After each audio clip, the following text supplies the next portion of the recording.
네, 하나님의 말씀은 요한복음 1장 9절에서 14절까지 말씀을 나누도록 하겠습니다.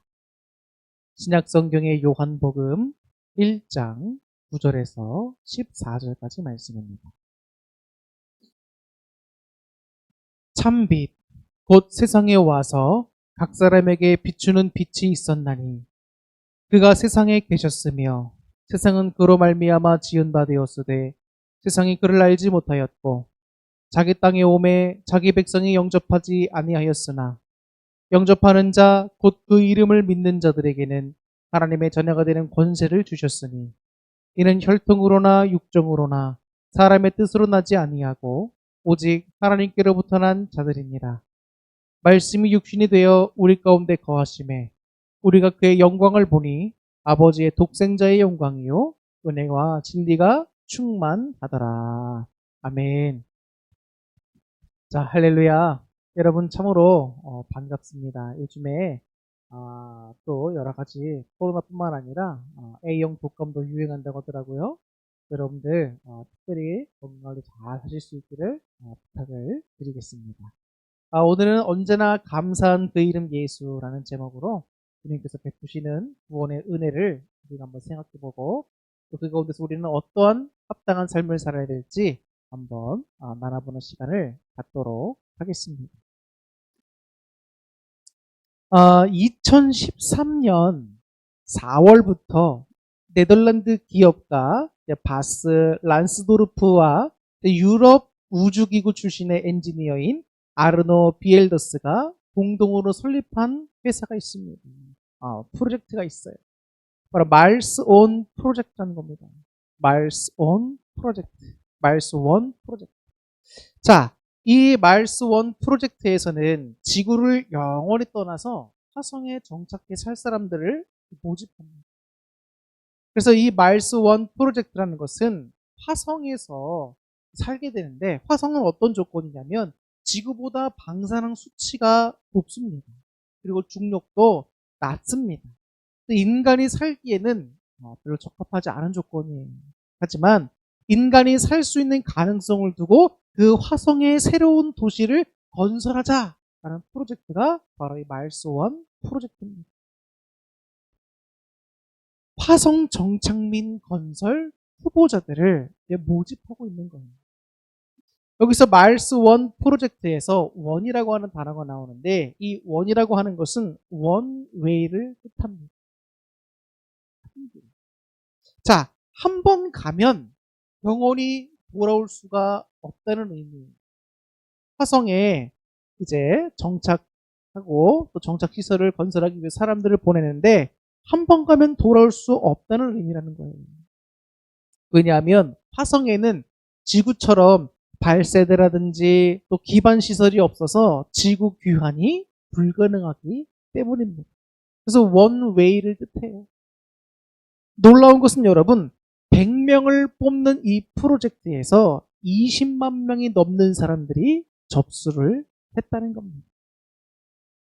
이 100명 가운데 여러분 최종 40명을 뽑아서 생존 훈련을 마친 후에 내년이네요. 2024년부터 남녀 2명씩 10번에 걸쳐서 보낼 예정이라고 하고 있습니다. 하나님이 창조하신 이 지구를 떠나서 새로운 유토피아를 꿈꾸는 인간들을 보면서 하나님은 어떤 생각을 하실까라는 생각을 하게 됩니다. 이제는 인간들이 이 지구의 오염과 여러 가지 문제들로 말미암아 지구에서의 생존이 어려워지죠. 그래서 이제는 생존이라는 명목하에 과학을 통하여 이제 새로운 지구를 창조하려고 그렇게 노력하는 모습들을 보게 됩니다. 자, 우리가 원웨이라고 하면 신앙에서는 오직 예수 그리스도만을 생각하게 되죠. 우리가 구원받을 수 있는 유일한 한길 되시는 분, 오직 예수님이시라는 겁니다. 자, 왕복 티켓이 필요 없는 곳은 여러분 바로 천국 한 곳뿐입니다. 여러분 믿으십니까? 화성인으로 선발된 로버트 스와츠 박사가 있습니다. 그 박사가 말합니다. 돌아올 수 없는 길이기에 더 멀리 갈 수 있다라고 말합니다. 돌아올 수 없는 길이기에 더 멀리 갈 수 있다. 그렇습니다, 여러분. 어차피 돌아올 수 없는 길인데 멀리 간다 한들 뭐가 그렇게 큰 문제가 되겠습니까? 우리야말로 여러분 돌아올 수 없는 천국 길을 가기 전에 하나님 앞에서 보다 더 합당한 모습으로 잘 살아야 하지 않겠습니까? 오직 한 길, 그 원웨이, 화성을 향한 원웨이가 아니라 우리 신앙인들은 원웨이 되시는 예수 그리스도를 따라 살겠다고 굳게 다짐을 해야 합니다. 자, 요한복음 14장 6절에 이런 말씀이 있습니다. 예수께서 이르시되 내가 곧 길이요 진리요 생명이니 나로 말미암지 않고는 아버지께로 올 자가 없느니라.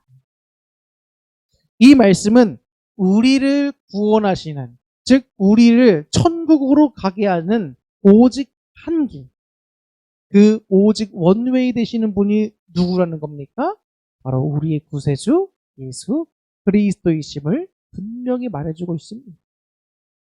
천국은 여러분 얼마나 좋은 곳입니까? 우리가 이 땅을 살아가는 동안에도 여러 혼란과 고통이 있고 또 머리를 지끈지끈하게 하고 내 마음을 조여오는 문제들 왜 이렇게 많습니까? 그런데 천국에는 그런 것이 없이 주님께서 주시는 평안과 주님께서 주시는 유업을 받고 누리며 살 수 있는 그 곳, 얼마나 여러분 감사한 곳입니까? 천국에 대한 소망은 오늘을 사는 우리에게 큰 기쁨으로 다가온다는 거예요. 그런데 그 천국에 갈 수 있는 길을 열어주신 예수님을 생각할 때 우리는 여러분 얼마나 감사한지 몰라요. 그래서 항상 우리 예수님을 생각할 때마다 얼마나 감사하고 또 마음이 기쁜지 모릅니다. 본문 9절을 보면 말씀이신 예수님은 참빛으로 이 세상에 오셨다라고 말씀해 주고 있습니다. 그 빛은 모든 사람을 비추었습니다. 이스라엘 민족만 비춘 것이 아니라 모든 사람. 하나님께서 택한 자들만 비춘 것도 아니고 그 빛은 저와 여러분을 넘어서 모든 각 사람들에게 다 비추었습니다. 예수님의 오심으로 말미암아 구원의 길이 모든 이들에게 다 열리게 되었다는 것이지요. 그래서 이 예수님, 이 참빛을 믿는 자들은 여러분 이제는 어둠에서 빛으로 옮겨진 빛의 자녀가 됩니다. 에베소서 5장 8절과 9절에 이런 말씀이 있습니다. 너희가 전에는 어둠이더니 이제는 주 안에서 빛이라. 빛의 자녀들처럼 행하라. 빛의 열매는 모든 착함과 의로움과 진실함에 있느니라. 아멘. 이처럼 우리는 예수님을 믿고 어떤 자녀가 되었다? 어둠에 속한 자녀가 아니라 빛에 속한 빛의 자녀가 되었다는 겁니다. 그렇기 때문에 우리의 삶에는 많은 착하고 의롭고 진실한 열매들이 맺혀져야 한다는 것입니다. 또 갈라디아서 6장 7절부터 10절에서 말씀합니다. 스스로 속이지 말라. 하나님은 업신여김을 받지 아니하시나니 사람이 무엇으로 심든지 그대로 거두리라. 자기의 육체를 위하여 심는 자는 육체로부터 썩어질 것을 거두고 성령을 위하여 심는 자는 성령으로부터 영생을 거두리라. 우리가 선을 행하되 낙심하지 말지니 포기하지 아니하면 때가 이름에 거두리라. 그러므로 우리는 기회에 있는 대로 모든 이에게 착한 일을 하되 더욱 믿음의 가정들에 할지니라. 아멘. 자, 우리는 삶에서 무엇을 심고 있습니까? 우리는 육체를 위해서 썩어질 것만 심고 있지는 않은가 한번 생각해 봐야 됩니다. 예수님을 우리의 구주로 섬기는 백성으로서 또 세상을 비추는 빛으로서 합당한 선한 열매들을 맺으실 수 있기를 주님의 이름으로 축복합니다. 우리가 맺을 수 있는 대표적인 선한 열매가 뭐가 있을까요? 많은 것이 있겠죠. 사랑의 실천, 섬김 여러 가지가 있을 수 있습니다. 근데 오늘 저는 이 시간 여러분들에게 어떤 선한 열매를 맺혀줬으면 좋겠는가? 바로 전도의 열매를 맺으실 수 있기를 주님의 이름으로 축복합니다. 제가 어저께 이제 그 목사님들과 함께 만나서 식사를 하면서 이야기를 나눌 기회가 있었는데 약속 모임 장소에 이제 가게 되면서 연세가 있으신 이웃교회 목사님께서 전도용 피켓을 드시고 이제 전도하고 계시는 모습을 보게 됩니다. 저희도 전도를 하는데 저희는 이제 그 물티슈를 가지고 전도를 합니다. 그리고 지나다니면서 많은 신앙인들도 볼 수 있지만 특별히 전도하는 신앙인들을 보면요, 얼마나 기쁜지 몰라요. 정말 과거부터 지금까지 또 앞으로도 계속해서 우리가 힘써야 될 것이 있다면 바로 이 전도하는 것입니다. 주님께서 가장 기뻐하시는 것이 뭘까? 잃어버린 어린 양 한 마리를 찾는. 그 말은 뭡니까? 곧 영혼 구원이라는 거예요. 하나님을 섬기다가 떠나간 백성들이 다시 하나님께로 돌아오는 것도 너무 기뻐하시고, 예수님에 대해 잘 모르는 자들이 복음을 받아들이고 예수님을 믿고 주님 백성으로 돌아오게 되는 그 모든 구원 역사들을 하나님께서는 가장 기뻐하신다는 것입니다. 2023년도 여러분들은 어떤 신앙의 결단들을 하셨습니까?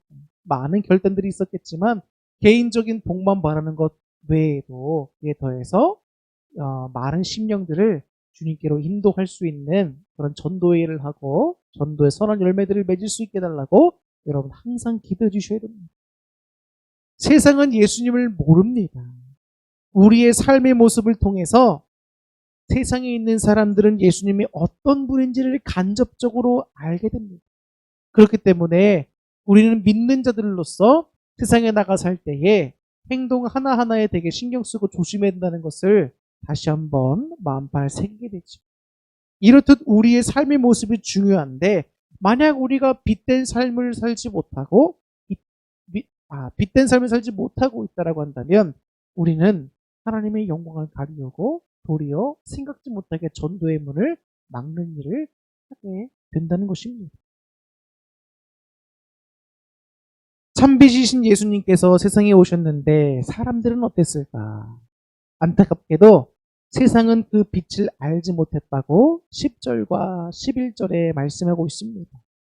그가 세상에 계셨으며 세상은 그로 말미암아 지은 바 되었으되 세상이 그를 알지 못하였고 자기 땅에 오매 자기 백성들이 영접하지 아니하였으나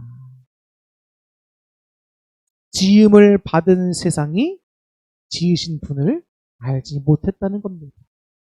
멀리 계신 것도 아니고 누구나 볼 수 있는 모습으로 성육신하셔서 세상에 오셨음에도 불구하고 하나님의 백성들이라고 하는 사람들조차도 몰랐고 받아들이려고 하지도 않았습니다. 심지어 예수님을 모르는 이방 사람들이 어떻게 알았겠습니까? 유대인의 왕으로 오셨지만 유대인들이 영접하지 않았습니다. 지금 우리 시대의 사람들은 어떻습니까, 여러분? 이 과거의 시대와 별반 다른 것이 없는 것 같습니다. 그렇기 때문에 우리는 전도해야 하는 이유를 여기서도 발견할 수 있는 거예요. 참빛이 예수님이시다. 예수님은 구원이시다. 예수님만이 우리의 참 주인이시고 창조주시고 우리와 함께 하시는 참된 친구라는 사실을 예수님에 대한 모르는 이 사람들에게 우리가 안전할 수가 없는 거예요. 때를 얻든지 못 얻든지 우리가 지혜를 가지고 항상 말씀을 잘 전해야 되는 이유가 바로 여기 있는 것입니다. 세상에는 예수님을 알지 못하는 사람들이 대부분입니다. 그렇기 때문에 우리는 전해야 돼요. 이 구원자 되시는 예수님, 천국으로 인도해주는 유일한 길 되시는 원웨이 되시는 그 예수님을 우리는 늘 전해야 합니다.